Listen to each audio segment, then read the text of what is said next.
Vazhdojnë aktivitetet nga Kryqi i Kuq Kërqov për familjet që pësuan nga përmbytjet. Ata thonë se janë në fazën e dytë të ndihmave, që është mobilimi i shtëpive të përmbytura.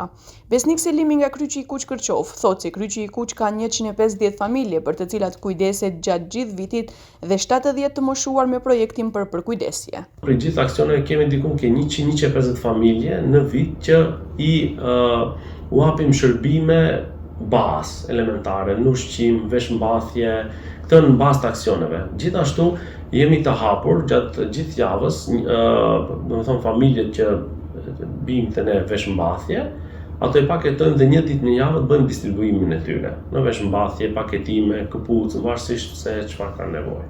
Edhe Kryqi i Kuq në Ohër, përveç festave kur angazhimi për ndihmë është më i lartë nga donatorët, ata kujdesen për mbi 600 familje dhe gjatë gjithë vitit. Преку целата година Црвен крст Охрид обслужува преку 600 семејства од Охрид и Дебарца кои што имаат најразлични потреби, најразлични барања.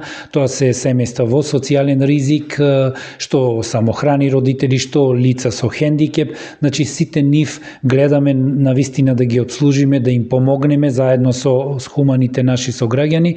Kryqi i Kuq në nivel shteti merret me problematikën e qytetarëve të cilat nuk kanë të ardhura ose kanë të ardhura të dobta, andaj ata kujdesen për këtë lloj kategorie qytetarësh.